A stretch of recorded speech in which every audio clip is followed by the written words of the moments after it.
Բարև ձեզ, պարոն Բադալյան, շնորհակալություն մեր հրավերն ընդունելու համար։ Պարոն Բադալյան, այսօր խորհրդարանում տեղի ունեցավ Սահմանադրական բարեփոխումների նախագծի քվեարկությունը եւ փաստորեն 104 պատգամավոր կողմ քվեարկեց նախագծին, ընդամենը 10 պատգամավոր։ Այս քվեարկության արդյունքները ինչ են հուշում մեզ, արդյոք կա իսկապես հասարակական եւ քաղաքական կոնսոլիդացիա այս հարցի շուրջ, ինչպես պնդում էր Հայաստանի Հանրապետության նախագահը նախկինում, որ պետք է այդպիսի կոնսոլիդացիա լինի նախքան հանրաքվեի դրվելը եւ Վենետիկի հանձնաժողովի ներկայացուցիչները, որոնք այստեղ պնդում էին, որ պետք է հասարակական, քաղաքական լայն կոնսոլիդացիայի արդյունքում անցկացվեն այս բարեփոխումները։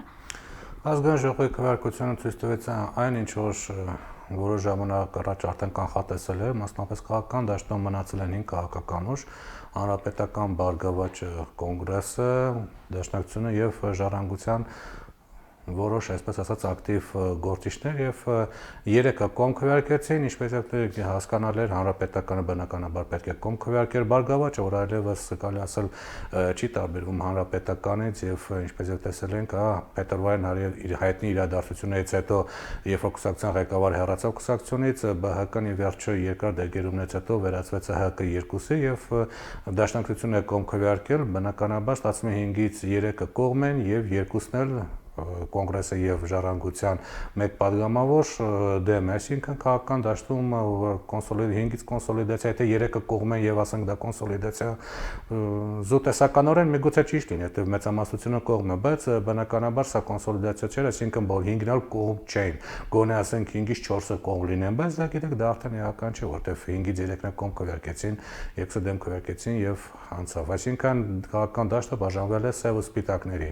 Հանրապետական Բարգավաճ Դաշնակցություն կողմը, կոնգրես եւ Ժառանգության որոշ գործիչներ դեմ, վերջ, իսկ ինչ վերաբերում է հայկական ամբողջական կողմ չքվեարկեց, Լյուդմիլա Սարգսյանը կողմ քվեարկեց, բնականաբար կողմ քվեարկեց, ինչ վերաբերում է հասարակական կազմակերպությունները, դրանց ընդհանրապես ուշադրություն դարձնել պետք չի, որովհետեւ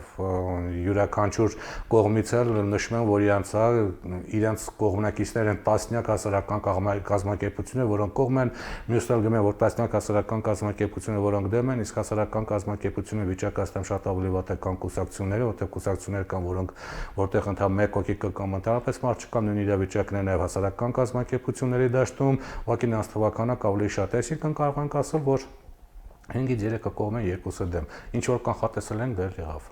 Պարոն Բադալյան, ձևավորվել է մի քանի շարժում, որոնք պայքարում են այս սահմանադրական բարեփոխումների դեմ, այսօր եւս բողոքի ակցիա տեղի ունեցավ Ազգային ժողովի դիմաց, մենք քիչ անց կդիտենք տեսանյութը, եղան բերման ենթարկվածներ, ինչպես հիմնականում բոլոր ակցիաների ընթացքում, հիմնական կազմակերպիչներին բերման են ենթարկում, ակցիան այդքանով եզրափակվում է կարծես։ Այս ոչի ճակատները մի քանի ճակատ չեք անցկացնի, հանրային փրկության ճակատ, մեկ առանձին Հայաստան նախաձեռնություն է ձևավորել Աշոտ Մանուչարյանը կողմնակիցների հետ, արդյոք ունեն, եթե մարդկային, թե ֆինանսական են ռեսուրսները, որպեսզի կարողանան պայքարել իշխանությունների նախաձեռնած այս նոր սահմանադրության շուրջ, հաճախ ընդդիմադիրները հենց այս բարեփոխումները նոր սահմանադրություն են որակում, քանի որ հիմնովին փոխվել են այն հիմնական դրույթները։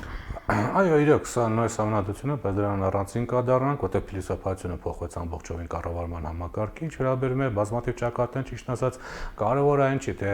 նոմինալ քանիսն են, 4-ն են, 5-ն են, թե 14 են, իրականում պետք է նայես, իրականում քանի ճակատ կա, իրականում ընդհանրապես կարելի ասել մեկ խումբ կա, դա Ազգային կոնգրեսը եւ նրան միացած Ժառանգությունը եւ չեք անցկացնի, որոնց հետ են որոշակի ռեսուրս ունեցող այդ կառույցները, իրանք ռեսուրս ունեն, իսկ մնացածները ընդհանրապես շատ դեպքերում ասեցի ավելի շուտ հիշեցնում են մարդկանց խումբ կան ինչ որ տենց ճակատներ, ճակատ բառը մի քիչ շատ մի քիչ տեղին չի օգտագործված, որովհետեւ ճակատը ինքը լայն հասկացություն է, ինքը լայն հասկացություն է նշանակում եւ ասել մի քանի ճակատներ կան, չէ, մի քանի խմբավորներ կան, որոնցից ավելի մեծը կարելի ասել Ազգային կոնգրեսի Ժառանգության եւ նրա կողքը կանած ուժերն են մտածնելու, չեք անցկացնել, նրանք էլ ասեն, չեք անցկացնել, դեռս կա դժվար ասել թե մարդկային ռեսուրսի տեսակետից ինչ կան ունի, այսինքն եթե համատենք նոմինալ գոյություն ունեցողներին, բնականաբար համեմատաբար ավելի ազդեցիկը Ազգային կոնգրեսի Ժառանգությունը, նրա կողքը կանած ուժերն են, սուտ մարդկային տեսակետից, ճանաչվածության տեսակետից, միգուցե ասենք ինչ որ լրատվական ռեսուրս ունենալու տեսակետից եւ այլն, մնացածները ճիշտ ասած նրանք զուտ ալչա տերմին մամուլակումներ են եւ ոչ ավել։ Դրա համար ասել թե մի քանի ճակատներ կան, չէ, մի ճակատներ կա, դե մի քանիսը նաեւ շատ դեպքերում այդ իշխանություններն են օգտագործում այդ տարածված տեսակեր, որ տեսեք ընդդիմությունը հարցի վերաբերյալ չի միանում, կամ մի քանի ճակատներ կան, իրականում մեկ ճակատ կա, մնացածները շատ բնորոշ են հայկական եւ ընդհանրապես ոչ միայն հայկական, այլ տարածաշրջանի մենտալիտետին, որ մի քանի, այսպես ասած, ոչդերի հետ գան, իրականում մեկն է ընդամենը։ Ուղղակի նա չունի այնքան ռեսուրս, որպեսզի կարողանա լայնորեն կազմակերպել հասարակության դժգոհությունը, առավելից որ դժվար ասել հասարակության դժգոհությունը թե չէ։ Հասարակությունը դժգոհություն չունի, որովհետև բավարար չափով իրազեկված չէ, օրինակ մեր կայքի հարցումները ցույց են տալիս, որ հասարակությունը Երևանի տարբեր հատվածներում, նաև Գյումրիում այս նոր սահմանադրությունից տեղեկացված է միայն այնքանով, որ անցում է կատարվում խորհրդարանական կառավարման մոդելին, բովանդակային քննարկման մեջ հասարակությունը չկա։ Սա այն խնդիրը չէ, որ պետք է հասարակությանը դուրս բերի փողոց, հաճախ հենց չեք անցկացնի նախաձեռնությունը, թե Գյումրիում, թե ուրբաթ օրն այստեղ տեղի ունեցած հանրահավաքում ոչ միայն սահմանադրական բարեփոխումների հայեցակարգի դեմ հնչեցրած կոչեր էին, այլ նաև իշխանափոխության Սերժ Սարգսյանի հրաժարականի կապում էին մի խնդիրը մյուսի հետ, նշելով, որ առանց Սերժ Սարգսյանի հրաժարականի մյուս պահանջը արդեն անիմաստ է դառնում։ Ինչ է կարծում, արդյոք հասարակության մեջ չկա բավարար գիտակցությունը, թե ինչ է նախաձեռնել իշխանությունները, թե այն ոչի ճակատները բավարար աշխատանք չեն տարել նրանց հետ։ Կարող ենք ասել, որ առաջինը ոչ թե տեղեկացված չեն հասարակությանը, իհարկե ով որ ցանկանում է տեղեկացվել, նա տեղեկացվում է, վերջը ամբողջ հասարակություն չէ, որ պետք է դուրս գա պայքարելու, հասարակության ակտիվ մասը ընդհանրապես պայքարն, իսկ այդ ակտիվ մասը Հայաստանը բավականին քչացել է, գնալով ավելի է քչանում, ակտիվ, որոնք գործնական, ասենք, պայքարողները ինչ որ գործողություն իրականացնողներ են, ոչ թե ասենք քվեական տեղամասում, ասենք դեմ կամ կոմեն քվեարկումն, նրանց թիվը արդեն երևի 5%-ը չի հասնում պայքարող զանգվածի թիվը, սա մեկ, երկրորդը գիտեք ինչ, հասարակությունը պայքարում է այն խնդրի համար, որը իր հետ անմիջական առողջություն չունի, այսօրվա սահմանադրությունը կամ ապագա սահմանադրությունը հասարակության վերջը ոչ մի առողջություն չունի, վերջը այսօրվա սահմանադրության մեջ գրված չէ, որ պետք է լինեն, ասենք, ապրանքների ներկրման մենաշնորհներ, որ դատական համակարգը չպետք է գոյություն ունենա, որ ոստիկանությունը ինչ որ պլակատ հատ կամ ինչ որ թրոցիկ բաժանողին պետք է ոստիկանական տեղամասեր տանի, որ հայտնի մարզերում տեղ ունեցող ծեծ ու ջարդի մասնակիցներն 2 ամիս հետո չպետք է բաց թողեն։ Այդ ամեն ինչը սահմանադրության մեջ գրված չէ, բայց դրա սահմանադրությունը ինքը այսօր չի գործում։ Դե հիմա եթե այսօրվա սահմանադրությունը չի գործում, եւ չի գործում կոնկրետ թիմի կողմնակիցների կողմից, եւ այդ թիմը փոխում է սահմանադրությունը, ինչ տարբերություն ունի, ապագան չի գործել, այսինքն հասարակությունը ըստ ինձ հասկանում է, որ ոչ այս սահմանադրությունն է գործել, ոչ նախորդն է գործել, ոչ ապագան է գործել, այսինքն այս սահմանադրության հարցը իր հետ առողջություն չունի, եթե իր հետ առողջություն չունի, դուրս գա պայքարի, որ ինչ անի։ Իսկ ինչ որ ասում են հասարակություն չի պայքարում, չէ, հասարակություն պայքարում է այն հարցերի շուրջ, որը իրան արդյոք ձեռք է տալու, օրինակ հասարակության մեջ մի զանգված կայքան, որ պայքարում, ասենք, գրին քարտ ստանա։ Այդ անմիջականորեն վերաբերում է իրեն, հասարակության մեջ կա զանգված, որը պայքարում է, ասենք, հայրենակիցների ծրագրով, ասենք, լավ հաջողությամբ ինչ որ շրջկենտրոններ կամ լավ բնակավայրեր տեղափոխվի, այսինքն այն հարցը կամ աշխատավարձը բարձրացնել կամ ինչ որ մի տեղից գումար հայտարարել, այսինքն այն պայքարում է այն խնդիրները, որը անմիջականորեն իրեն է վերաբերում։ Հոսանքի թանկացման դեպքում այդպես եղավ անմիջապես գրպանի։ Չէ, եղավ, որովհետև հոսանքի թանկացման դեմ ընդհանրապես եթե անգամ վերցեք, որ հանրահավաքի գալիս էր 10,000 մարդ, լավագույն դեպքում են պիկ ժամերին էր գալիս այդքան զանգված, սակայն իրականում որ նայում եք հոսանքի թանկացումը վերաբերում էր բոլորին, բայց թեկուզ դրա 10%-ն չէ կամ 1%-ն չէ, եթե նայեք ինչքան բնակիչ կա Հայաստանում կամ պաշտոնական տվյալներով եւ ինչքան եկել հանրահավաքի կտեսնենք, որ այդ 1%-ն չկա, այսինքն հասարակությունը պայքարում է այն խնդիրներով, որ իրան վերաբերում է։ Ոչ այսօրվա սահմանադրությունն է աշխատում, ոչ էլ վաղվա սահմանադրությունն է աշխատում, այսինքն սահմանադրությունը մեր եկել սահմանադրությամբ չի առաջնորդում։ Սահմանադրությունը արդեն ով հասկացել, ով չի հասկացել, թե ինչի համար են իրականացնում, թող մնա իրենց, իդեպ ասեմ ոչ թե իշխանությունները վերարտադրման համար, այլ կոնկրետ մեկ մարդ վերարտադրման համար, որտեղ այդ կոնկրետ մեկ մարդը 2018-ին չի կարող ալևս նախագահ առաջադրվել։ Դրա համար ասենք փոփոխություններ են կատարվում եւ կհաջողվի իրան թե չի հաջողվի, ճիշտ ասած 2095 թվականին չհաջողվեց, 2005-ին չհաջողվեց, խիստ կասկածել է թե ինչու պետք է հաջողվի, երբ որ այն նախորդ տարիներին հասարակություն շատ ավելի ուժեղ էր եւ վերջում 1,5 միլիոնից ավելի մարդ է գնացել։ Սա մեկ, երկրորդ, եթե վերցնում եք, ասենք համեմատությունները կատարում, ասենք Ադրբեջանում էլ չհաջողվեց, հաջողվեց հասարակությանը կանխել իրենց երկրի նախագահի երրորդ ժամկետը լրացնելու փոփոխությանը թույլ չտալուն։ Եվ այնտեղ փոփոխեցին Ուզբեկստան, փոփոխեցին աֆրիկյան շատ երկրներում փոփոխեցին եւ հասարակություններին չհաջողվեց ոչինչ անել, չպետք է Հայաստանին հաջողվի։ Եվ այստեղ հասարակության մակարդակը հիմա ուզեք թե չուզեք, մենք իջել ենք այդ աֆրիկյան կամ միջինասիական երկրների մակարդակին, հիմա դա է խնդիրը։ Պարոն Բադալյան, այսօր շուրջ 1 ժամ Վարդան Պողոսյանն ընթերցում էր սահմանադրական փոփոխությունների նախագիծը, կուսակցություններ կան, որ ներկայացրել էին առաջարկներ, օրինակ Բարգավաճ Հայաստանը հայտարարում է իրենց առաջարկների մեծամասնությունն ընդունվել է, դրա համար է նրանք կողմ արտահայտվում այս նախագծին, առաջարկներ կան, որ ընդունվել են, կան, որ մերժվել են։ Ձեր դիտարկմամբ իշխանությունները նախնական տարբերակից լուրջ զիջումների գնացել են, կային այնպիսի տեսակետներ, որ իշխանությունները միտումնավոր առաջարկում են մի այնպիսի տարբերակ, որոնց շուրջ լինեն քննարկումներ, ներկայացվեն առաջարկներ, իշխանություններն էլ հայտարարեն, թե այդ առաջարկներն ընդունվել են, հետևաբար նախագիծը հանգիստ կարող է դրվել քվեարկության, հետևել է արդյոք փոփոխություններին։ Ճիշտ ասած, իշխանությունները ում պետք է հայտարարեն, որ փոփոխությունները, առաջարկված փոփոխություններն ընդունվել են, այսինքն Վենետիկի հանձնաժողովին հայտարարեն կամ Արևմուտքին հայտարարեն։ Նույն Եվրոպան այսօր իր խնդիրներն ունի եւ Հայաստանի սահմանադրական փոփոխությունները ճիշտ ասած այդքան էլ չի դրական, որտեղ այնտեղ կա փախստականների խնդիր, անգամ Ուկրաինայի խնդիրը ցույց տվեց ՄԱԿ-ի գլխավոր ասամբլեայից նիստը, որն արդեն չի հետաքրքրում, որտեղ դրանից ու Եվրոպան էլ է ուժում այդ սան պատժամիջոցներ, հակապատժամիջոցներ, Եվրոպան ճիշտ ասած այդքան էլ չի հետաքրքրում, այնքան որ այստեղ իրար չուտեն, ամեն ինչ նորմալ կլինի։ Միացյալ Նահանգները դեռևս մի քիչ դեռևս հասկանալի չէ, թե ինչ դիրքորոշում ունի, Ռուսաստանը ընդհանրապես պետք է այդ ինչ Ռուսաստանին պետք է հայտարարես, որ Հայաստանում այ ընդդիմության տեսակետներ ընդունել են, դե չէ, Ռուսաստանը միշտ աշխատում է իշխանություններ, բացի դրանից Ռուսաստանը չի աշխատում այն իշխանություններ, որոնք որ ընդգծված հակառուսական, իսկ Հայաստանի իշխանությունները ընդգծված հակառուսականություն չունեն, այսինքն Ռուսաստանն է հայտարարել պետք է, հայտարարում է ում Հայաստանի հասարակության մեծ մասը ճիշտ ասած չեմ կարծում, թե հենց ցանկացած լրագրող կարող ասել, չեմ կարծում, որ առավոտից իրիկունց հենց սպասում է սահմանադրական փոփոխություններն է քննարկում եւ այլն եւ առավելևս այն հասարակության, որի մեծ մասը գիտենք, ասենք նյութական շահագրգռվածությունից շատ հանգիստ կարող է կողմ քվարկել եւ որոցե խնդիր չկա, այսինքն իշխանությունները ում պետք է ինչ հայտարարեն կամ ինչ պետք է բացատրություն տան։ Ինչ վերաբերում է ԲՀԿ-ի կողմ քվեարկման առաջարկության, արդեն ասացի, որ ԲՀԿ-ն փետրվարյան հայտնի իրադարձություններից հետո, ասենք նախագահի կողմից իրենց կուսակցության նկատմամբ իրականացած այդ պրոֆիլակտիկ աշխատանքից հետո, բնականաբար նա դեգերում էր քաղաքական դաշտում, պետք է փնտրեր իր տեղը, ի վերջո նա երկար դեգերունից հետո գտավ իր տեղը, դա ՀՀԿ երկուսն է, որտեղ հասկանալի է առանց իշխանությունների այսպես ասենք, ճակատավոր դաբրոյի նրանք ապագա ազգային ժողովում այլևս տեղ չեն ունենա, եթե նախագահականը չհամաձայնվի, թե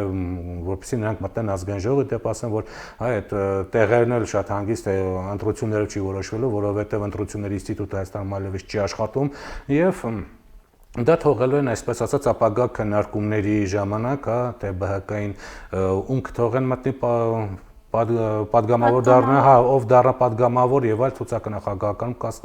կհաստատվի, որից է խնդիրը արդեն այստեղ ԲՀԿ-ին Քոչարյանական մի թեւ, որը դեմ էր արտահայտվում։ Դեռևս դա չեն կարող ասել, թե հետագայում թեւը կլինի, թե թեւը չի լինի, ուղղակի ԲՀԿ-ն ինքը ամենայն հավանականությամբ հասկանում է, որ առանց Գագիկ Ծառուկյանի լիդերային կուսակցությունը եւ Ծառուկյանի հետևից են հիմնականում գնում, նաեւ նյութական շահագրգռվածություն, այսինքն Գագիկ Ծառուկյանի հետևից գնացողներ այլևս չկա, մնացել է նյութական շահագրգռվածություն, իսկ հանրապետական ավելավը փողբաժանում ռեսուրսներ իր ձեռքին է։ Այնպես որ նայում ենք ԲՀԿ-ն հասկացավ, որ ինքը առանց նախագահականի ապագա խորհրդարանում չի հայտնվի, իսկ հանրապետական ինչքանով ԲՀԿ-ն կմստի խորհրդարան ապագան կմնա։ Այսինքն ինչ վերաբերում է մնացած հարցի մյուս մասին, որ նայենք թե հասարակությունն էլ արդեն ասացի, ինձ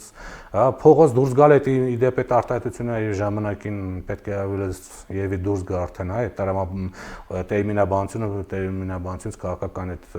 լեքսիկոնից այսպես ասած պետք է դուրս գա, որովհետև հասարակությունը այլևս փողոց դուրս չի գա, նախ դիմաց նոր տարի է գալիս, ճիշտ է դեռևս ուշ է, բայց դեկտեմբերին հանրակրվեն այն ժամանակ կարող են գնի, երբ որ նոր տարի կա, մարդիկ ուրիշ խնդիրներ ունեն, ավելի լուրջ խնդիրներ ունեն, քան թե ինչ որ մի փաստաթղթի համար կողմ կամ դեմ քվեարկելը, որը իրանց կյանքի վրա ոչ մի բանով չի ազդելու, իհարկե իշխանության կողմնակիցներն են նշում, որ տեսեք, ձեր կյանքը կփոխվի ամեն ինչով, բայց եթե ցանկություն կա փոփոխություններ իրականացնելու, այդ փոփոխությունները կարելի է գործող սահմանադրությամբ իրականացնել, իդեպ շատ հարցեր են այստեղ տալիս, թե համամասնական է, մեծամասնական փոխվեց, համամասնական ուղղակի ուզեմ հիշեցնել, որ Երևանի ավական ընտրություններն են համամասնական, եւ ոչ ոք չի ասում, որ նա շատ ազնիվ արդար ընտրություններ են եղել, այսինքն եթե դու ցանկանում ես կեղծել, դու կկեղծես եւ մեծամասնականը եւ համամասնականները կեղծողներն են այսօր, կեղծողներն են վաղ լինելու, Հայաստան ընտրությունների ինստիտուտը այլևս չի գործում եւ հիմնականում մնացել է այսպես ասած քաղաքական դաշտում այս 5 ուժերը,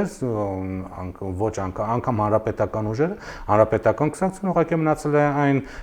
իրավիճակում, որ ապագա խորհրդանտեր գտնելու համար փոքր ուժերը պետք է գնան Բաղրամյան 26 այնտեղ բանակցեն, անգամ ԲՀԿ-ն էլ ծավալով միգուցե մեծ է, բայց ինքը հալևս լուրջ ազդեցություն չունի։ Նրանք պետք է գնան ուրեմն Բաղրամյան 26 բանակցելու թե ինչքան տեղ են ստանում ապագա խորհրդանում, իսկ նրանք ովքեր որ չեն ցանկանում Բաղրամյան 26 գնալ, կամ պետք է գնան Սպիտակ տուն, այսպես ասած, Վաշինգտոն կամ պետք է հիմնականում գնան Մոսկվա, որովհետև հասկանալի է Հայաստանը Ռուսաստանի ազդեցության ոլորտ է եւ եթե դու Մոսկվայի լավ հարաբերություններ ունեցար, ապա կարող են Կրեմլի աշխատակազմի միջոցով Հայաստանի նախագահին պարտադրել, որ որոշակի տեղ է տրվի, այսինքն այսինչ կուսակցությանը, ընդդիմությանը կամ այսինչ ուժին իսկ այդքան վատ հարաբերություններ չունի Մոսկվայը։ Դե պետք է բնականաբար հասկանում եք, իշխանություն ձևվում է երկու ճանապարհով, կամ ընտրությունների միջոցով, կամ դրսից։ Երրորդ ճանապարհը չկա։ Եթե ընտրությունների միջոցով չի աշխատում, ուրեմն ուզես թե չուզես, պետք է դրսից